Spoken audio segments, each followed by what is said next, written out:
এবং দেশনেত্রী বেগম খালেদা জিয়ার কার্য সংগ্রাম গণতন্ত্র পুনরুদ্ধারে তিনি জীবন বাজি রেখে এই সংগ্রাম করেছে। নিজে জেলে গেছে, জেলে নিপীড়ন ভোগ করেছে 6 বছর, তারপরেও তাকে তার পথ থেকে সরানো যায়নি। কিন্তু শেখ হাসিনার প্রত্যেকটা চক্রান্ত ব্যর্থ হয়ে গেছে। তার প্রমাণ আজকে দেখুন, দলের ভারপ্রাপ্ত চেয়ারম্যান জনাব তারেক রহমানের নেতৃত্বের প্রতি তারা পূর্ণ আস্থা জ্ঞাপন করে এখানে শপথ গ্রহণ করেছে। গত কয়েকদিন আগে এটি অনুমোদিত হয়েছে। এই কমিটিতে সাবেক ডাকসুর জিএস খায়রুল কবির খোকন তিনি সভাপতি এবং সাবেক উপজেলা চেয়ারম্যান জনাব মঞ্জুরুল আহি তিনি সাধারণ সম্পাদক নির্বাচিত হয়েছে। আজকে এই 151 সদস্য বিশিষ্ট যে জেলা নির্বাহী কমিটি তারা শহীদ রাষ্ট্রপতি জিয়াউর রহমানের মাজারে পুষ্পস্তবক অর্পণ এবং ফাতিহা পাঠ করার জন্য উপস্থিত হয়েছে। আপনারা দেখেছেন নরসিংদী জেলা বৃহত্তর ঢাকা জেলা এবং এই জেলায় ঢাকার কাছে থাকার কারণে কি পরিমাণ নেতাকর্মীদের ঢল নেমেছে এটা আপনারা নিজেরাই লক্ষ্য করেছেন। আজকে আমাদের এই পার্শ্ববর্তী যে রাস্তা, এই রাস্তার রীতিমতো নরসিংদী জেলার নেতাকর্মীদের ঢলে পরিপূর্ণ। বন্ধুরা আমার, নরসিংদী জেলা বিএনপি আজকে পুষ্পস্তবক অর্পণ এবং ফাতিহা পাঠের মাধ্যমে তারা অঙ্গীকার ব্যক্ত করেছে যে শহীদ রাষ্ট্রপতি জিয়াউর রহমানের দর্শন এবং প্রদর্শিত পথ, দেশনেত্রী বেগম খালেদা জিয়ার প্রদর্শিত পথ গণতন্ত্র পুনরুদ্ধার এবং দলের ভারপ্রাপ্ত চেয়ারম্যান জনাব তারেক রহমানের নেতৃত্বের প্রতি তারা পূর্ণ আস্থা জ্ঞাপন করে এখানে শপথ গ্রহণ করেছে। বন্ধুরা আমার, বিগত 15-16 বছর শেখ হাসিনা অনেক চেষ্টা করেছেন, অনেক প্রলোভন দেখিয়ে কাজ যখন হয়নি তখন নির্যাতনের পথ নিয়ে তিনি এটাকে ভাঙার চেষ্টা করেছিলেন। কিন্তু শেখ হাসিনার প্রত্যেকটা চক্রান্ত ব্যর্থ হয়ে গেছে। তার প্রমাণ আজকে দেখুন। এই ঈদে জামা জুতো অ্যাক্সেসরিজের ডিসকাউন্ট।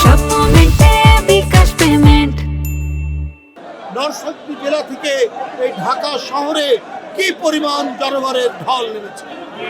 তাই বন্ধুরা আমার, এত বড় ফ্যাসিস্ট, এত বড় দুর্বৃত্ত সরকার যে বিএনপিকে ভাঙতে পারেনি, তার কারণ হচ্ছে যে এটা জিয়াউর রহমানের যে সঠিক রাজনৈতিক চিন্তা এবং দর্শন এবং দেশনেত্রী বেগম খালেদা জিয়ার কার্য সংগ্রাম গণতন্ত্র পুনরুদ্ধারে তিনি জীবন বাজি রেখে এই সংগ্রাম করেছে। নিজে জেলে গেছে, জেলে নিপীড়ন ভোগ করেছে 6 বছর, তারপরেও তাকে তার পথ থেকে সরানো যায়নি।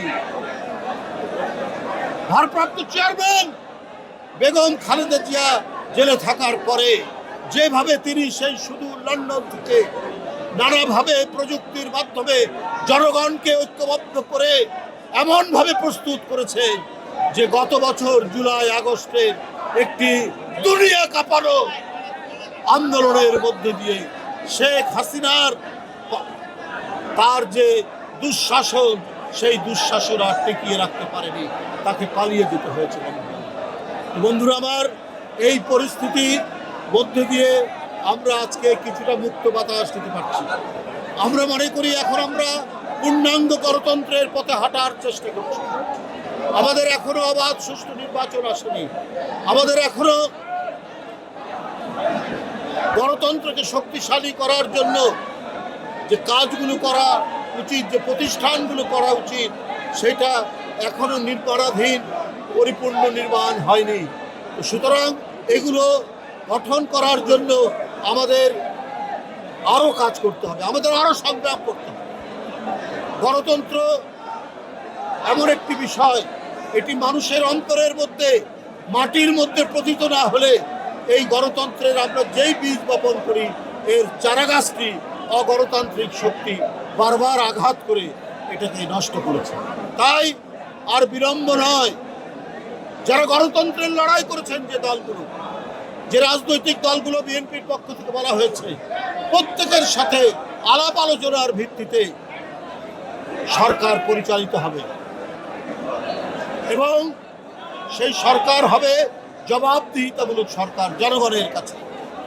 সুতরাং আমি অন্তর্বর্তীকালীন সরকারের কাছে অনুরোধ করব, ডক্টর মোহাম্মদ ইউনূস সাহেব, তিনি সরকারের প্রধান, তিনি একজন সম্মানিত মানুষ, তিনি জনগণের জন্য অনেক দিন থেকে কথা বলেন, তার কাছ থেকে এদেশের জনগণ সব কিছু ভালো আশা করে।